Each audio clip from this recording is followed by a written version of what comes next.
So I am texting my friend Nick to let him know that I am outside.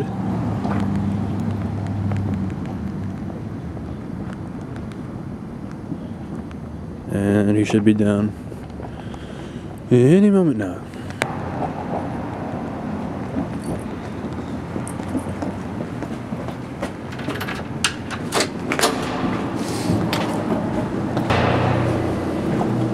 I'm not filming you. That probably seemed pretty creepy. I just realized that. Hey. Sure to get the good side of my ass. Well, I'm getting both sides, so. Do you even think that it was, like, was that even like a decision you made? Like, what do I have to do instead of this? Or was it like. No, I mean, this is just kind of a. I don't know. This is more me. This is what I would naturally do, I think. Walk down hallways? I don't know. We have a community on our floor, and we all hang out and talk to each other. Are these your only friends? So can you pretend like can you go on rounds? We don't have to do it for. It doesn't have to be for real. Cause I'll just lie in the documentary and no one will know. What else do you do besides being RA? I'm involved with like academic organizations, like Sigma Tau Delta, which is a English Honors Society. I'm really involved with EIU Pride, which is more of a social organization. Anyway, we do a lot of like education and awareness about like diversity, specifically LGBT issues across campus. Mm-hmm. Do you have any real friends? You're my friend. At least I thought you were. People who are in fraternities and people who are not. Yeah.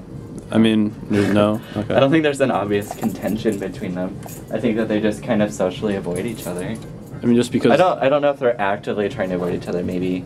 But, I mean, just because of the circumstances and the situations they put themselves in, their paths don't really cross that often. A little more concerned with, like, self-image, maybe more like a professional kind of image. You know, they're more likely to be, like, business majors, people like that. Whereas people who continue to stay in the dorms for way too long or prefer to go out to the bars with just like a small group of friends or are only friends with people that they've known for a long time, I think that they're generally, you know, less concerned with networking. I would agree with that statement. I think that, you know, living here in the dorms, for example, or going out in Charleston and not living with your fraternity brothers, I think that it's just a completely different environment. You know, here you're basically a lot freer, I suppose. Do that? Do you know anyone who's in a Greek organization yourself personally? Yeah, my roommate my freshman year. Sometimes I felt like he struggled with not really being able to be himself as much as he wanted. I mean, I'm not saying that, you know... Do you think it changed him in that way? Yeah, I mean, I'm not saying that it changed him negatively, though. I think that the changes were positive for the most part. Do you think that the organization that you're a part of has changed you? Oh yeah, definitely. Ah, fuck. Wow. Am I supposed to look straight ahead? Just act really natural, like okay. Like you're not about to die. I'm scared. My name's Landon David Arney. I'm a student. Do you have anything more exciting besides student? Accounting student. That's even lamer. That is indeed. Nothing lamer than being a student is being a student of accounting. Like, okay. So why do you hate Greek organizations? I definitely don't hate Greek organizations. Is it because you're a Christian? Is that why you hate them? I thought I just said I don't hate them. Yes, actually, my freshman year, both my uncles were in a frat here, so I talked to a bunch of them, met a lot of them. Like, I was pretty much in the process to start pledging, but I enjoyed the idea of a frat and just like having that camaraderie. However, at the same time, a lot of their values weren't necessarily my values and priorities. Were you excited about the spanking and the hazing? Well, specifically the spanking. That was what was hardest to give up, was the spanking. Yeah. So do you make up for that somehow?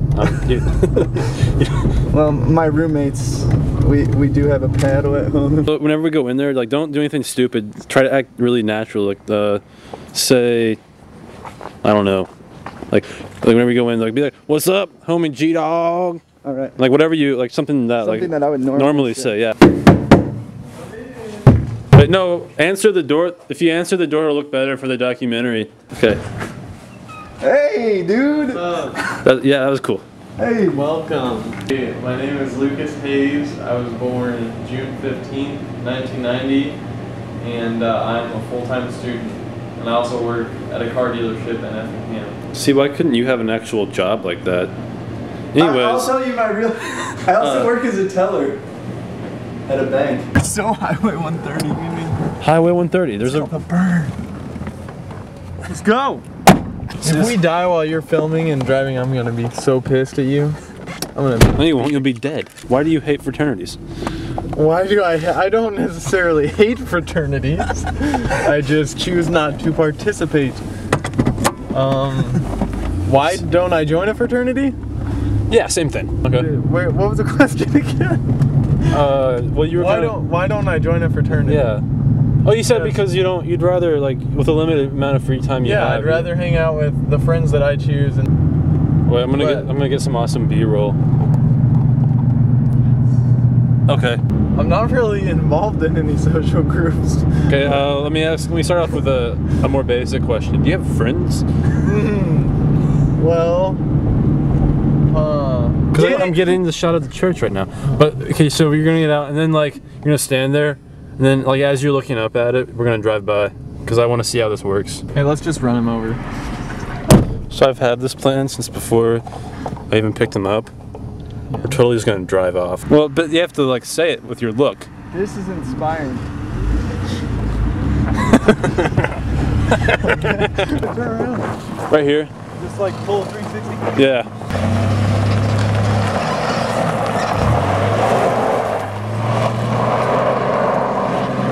I hate my friends.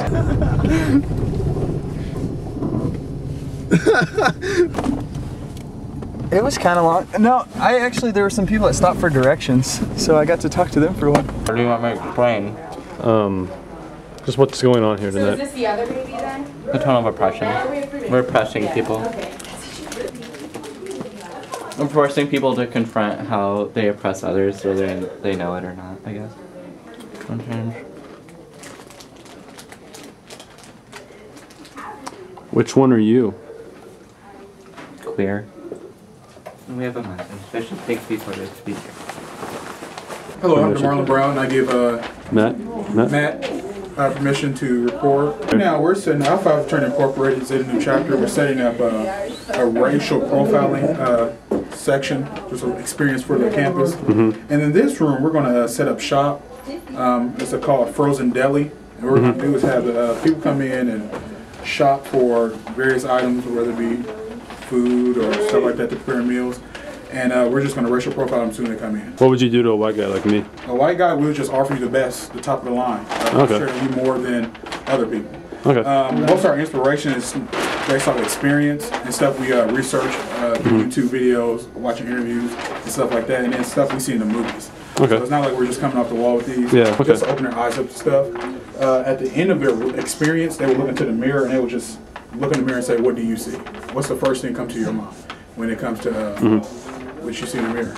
Is it that you're African American, so you're expected to be poor, or you're white, you expect to be rich? Alpha Fraternity Incorporated is that a new chapter? Okay, so is that like a Greek organization in the same way that the other Greek organizations are? Yes, we are. We're predominantly African American fraternity, but so we try to encourage the humanity, all shapes, all sizes, races, no matter what they can do. Okay. To do that, that's what we set out to do. So it'll be only right for us to participate in tunnel operation. Yeah, it's really interesting because whenever I set out, I was going to focus on things besides fraternities, and then I end up here, and like you're part of this. I thought, oh, this is going to be a great thing, you know, for that idea, and then you guys are part of a fraternity, but you're doing the same thing, and that's. Everybody just thinks fraternities are supposed to be raising money for philanthropies, and no, also fraternities are supposed to be shedding light on certain issues that are important, especially African American discrimination. I mean, discrimination for our fraternity was something big our founders wanted to do, something that not only help African Americans, but help all humanity. So that's one of our missions. I mean, one of our aims is love for all mankind. All right, cool.